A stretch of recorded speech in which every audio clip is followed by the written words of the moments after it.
السلام علیکم ورحمۃ اللہ وبرکاتہ۔ شب برات کی حقیقت و فضیلت قرآن و احادیث کے آئینے میں، از ڈاکٹر مفتی عرفان عالم قاسمی صاحب دامت برکاتہ۔ دن و رات، ہفتہ و ماہ اور سال اللہ رب العزت کے بنائے ہوئے ہیں، اور اللہ رب العزت نے ہی ان میں بعض کو بعض پر فضیلت بخشی ہے۔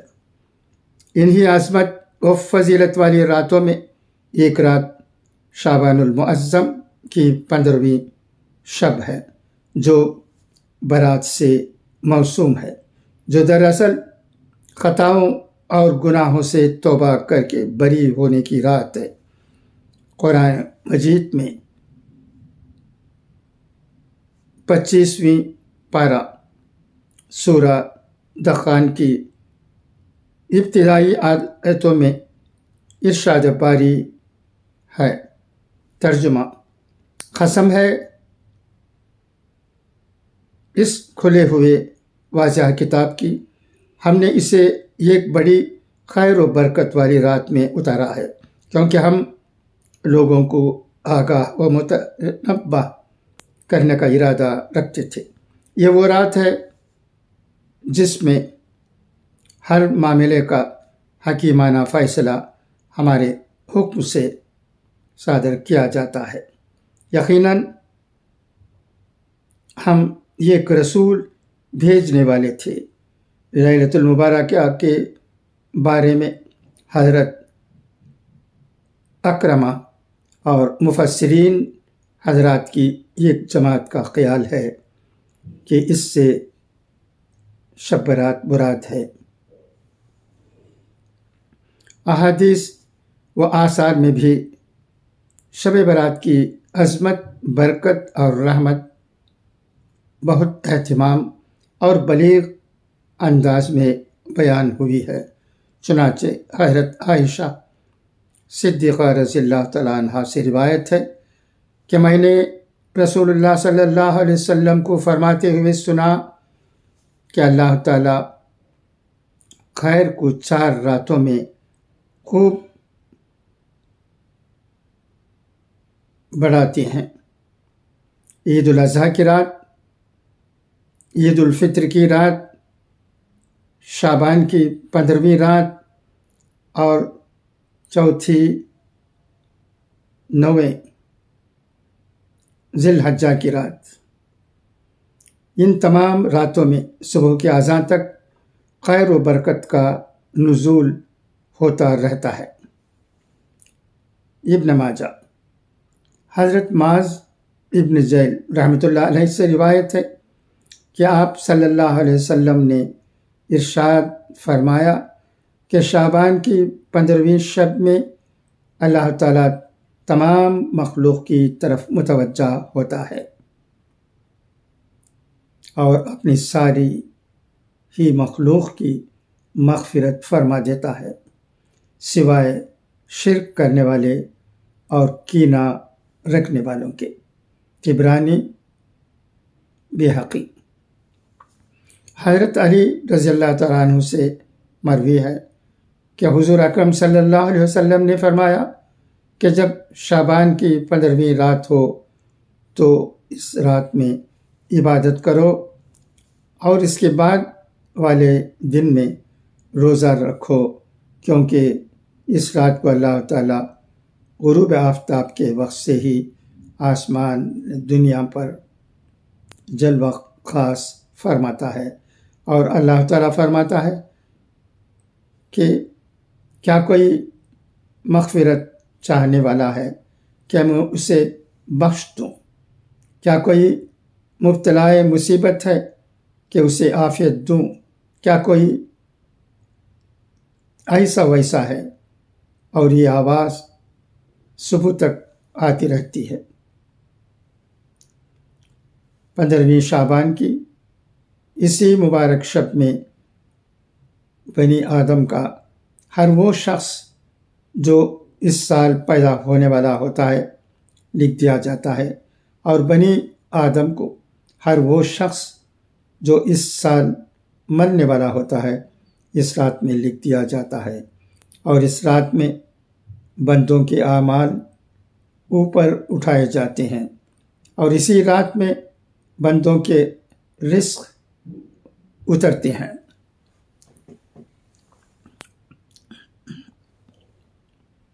مشکات شریف۔ شب برات میں حضور اکرم صلی اللہ علیہ وسلم کا اسوہ حضرت اقدس صلی اللہ علیہ وسلم کا اس مبارک شب میں بقیع غرقد مقبرہ مسلمین میں جا کر مومنین اور مومنات اور شہداء کے لیے مغفرت کی دعا کرنا، پھر وہاں سے گھر لوٹ کر تنہا نفل کی نیت باندھ کر اللہ کے سامنے سر بسجود ہونا اور سجدے میں یہ دعا کرنا کہ میں تیری سزا سے، تیری عفو کی پناہ مانگتا ہوں، اور تیری ناراضی سے، تیری رضامندی کی، اور تجھ سے یعنی تیرے عذاب و عقاب و قہر سے تیری ہی پناہ مانگتا ہوں۔ تیری ذات بزرگ برتر ہے، میں تیرے لائق تیری تعریف نہیں کر سکتا، تو ویسا ہی ہے جیسا تو نے خود اپنے نفس کی تعریف فرمائی۔ شب برات میں کیا کرنا چاہیے؟ امت مسلمہ کو چاہیے کہ اس مبارک رات میں بے جا فضولیات و دیگر بدعات و رسومات سے احتراز کرتے ہوئے نفلی نماز، روزہ، ذکر و تلاوت، توبہ و استغفار اور دعا مناجات میں وقت گزارے، کیونکہ بس یہی اعمال و افعال اور معمولات صحابہ، تابعین و اسلاف سے ثابت ہیں۔ چنانچہ حضرت مفتی شفیع صاحب نے اپنے رسالہ شب برات میں تحریر فرمایا ہے کہ حضرات صحابہ و تابعین سے اس رات میں جاگنا اور اعمال مسنونہ پر عمل کرنا قابل اعتماد روایات سے ثابت ہے۔ نیز علامہ اسمعین رضی اللہ تعالیٰ عنہ نے فرمایا ہے کہ بعض تابعین سے اس موقع پر نماز اور ذکر و فکر کی صورت میں شب بیداری کا ثبوت ملتا ہے۔ فتاوی برائے خواتین۔ حضرت امام اوزاعی نے اس رات میں اجتماعی طور پر عبادت، تلاوت اور ذکر و دعا کو مکروہ بتایا ہے، لیکن انفرادی طور پر ان اعمال کو مستحسن و محمود و مطلوب بتایا ہے۔ صاحب در مختار نے عید الفطر اور عید الاضحیٰ کی راتوں میں اور شب برات میں اور رمضان کے عشرہ اخیر کی راتوں میں اور ذی الحجہ کی اول 10 راتوں میں جاگنا اور عبادت کرنا تنہا مستحب بتایا ہے۔ نیز علامہ شامی نے حاشیہ شامی میں اس مبارک رات کے اعمال کی تفصیل اور اس کے ادا کرنے کی صورت نہایت وضاحت کے ساتھ بیان فرمائی ہے کہ شعبان کی 15ویں شب میں قیام کی صورت یہ ہے کہ کسی مخصوص تعداد کا التزام کیے بغیر تنہا نفل نمازیں پڑھی جائیں، قرآن کریم کی تلاوت کی جائے، حدیثیں پڑھی اور سنی جائیں، اللہ تعالیٰ کی تسبیح اور اس کی ثنا کی جائے، درود شریف کا ورد کیا جائے۔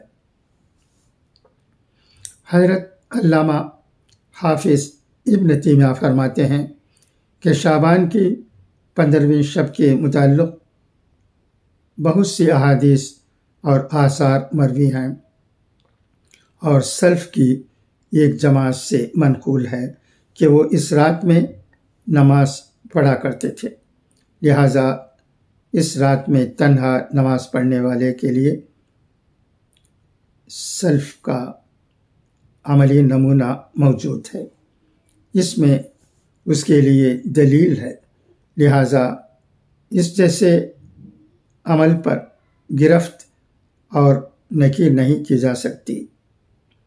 اس لیے 15ویں تاریخ کو روزہ رکھنے والے کے لیے مناسب یہ ہے کہ وہ شعبان کی 13، 14 اور 15 تاریخوں میں روزہ رکھے، کیونکہ ہر ماہ ایام 22 کے 13، 14، 15 میں روزہ رکھنا سنت ہے اور صحیح احادیث سے ثابت ہے۔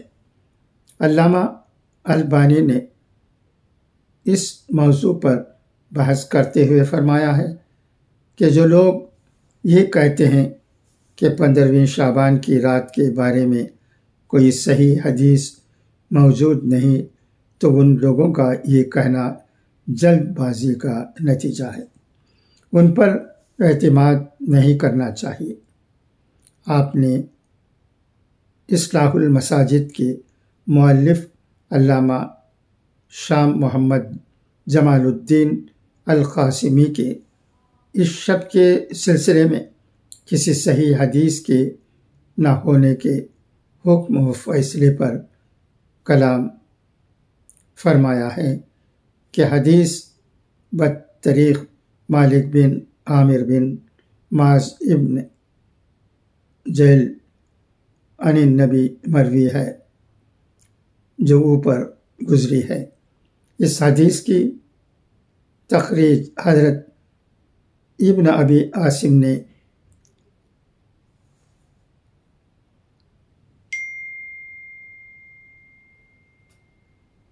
الستہ میں اور حضرت ابن حبان نے صحیح میں کی ہے۔ اس کے رجال ثقہ ہیں اور حدیث صحیح ہے، اس لیے مصنف کا قول کہ شعبان کی 15ویں رات کی فضیلت کے بارے میں کوئی حدیث صحیح نہیں ہے ناقابل توجہ ہے۔ ہاں، اس سے بدعات کا جواز البتہ نہیں نکلتا۔ اصلاح المساجد شب برات کے سلسلے میں بعض مروی احادیث صحیح، کچھ حسن اور ایک حدیث مرسل جید ہے۔ اس کے علاوہ ساری احادیث کی سند کمزور ہے، لیکن اس سلسلے میں حضرات صحابہ کرام کی بڑی تعداد سے روایات موجود ہیں۔ حضرت حسن بصری رضی اللہ تعالی عنہ نے صحابہ کرام رضوان اللہ علیہم اجمعین کی روایت نقل کی ہیں، اور علامہ سیوطی رحمۃ اللہ علیہ نے اس سلسلے میں اپنی کتاب الدر المنشور میں 15 سے زائد احادیث مرفوعہ موقوفہ ذکر فرمائی ہے۔ اسی تعداد کی طرف اور کثرت روایات کی بنا پر ان ضعیف روایات کو بھی ایک طرح کی قوت حاصل ہو جاتی ہے۔ حضرت مولانا عبد الرحمن مبارک پوری نے شب برات سے متعلق مروی احادیث بیان کرنے کے بعد فرمایا کہ یہ احادیث مجموعی اعتبار سے ان لوگوں کے خلاف حجت و دلیل ہیں جن کا یہ خیال ہے کہ 15ویں شعبان کی فضیلت کے سلسلے میں کچھ ثابت نہیں ہے۔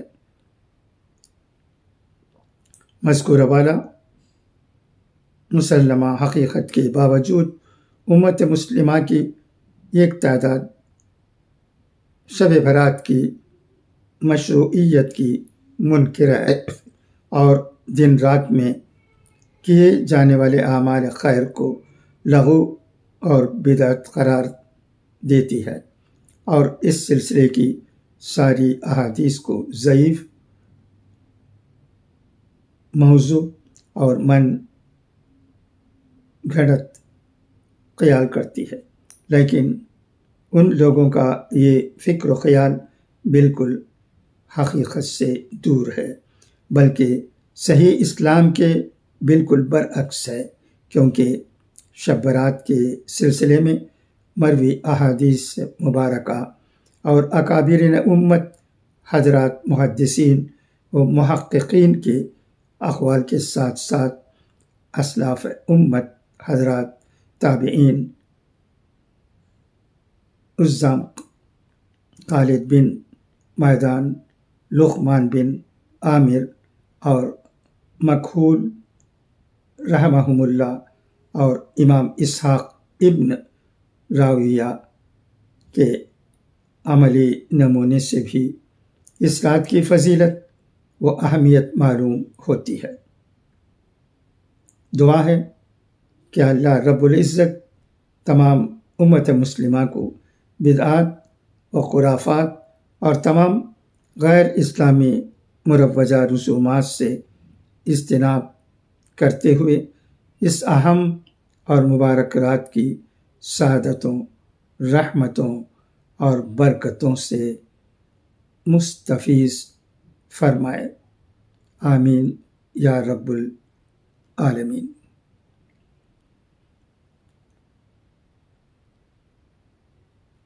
خدا حافظ، فی امان اللہ۔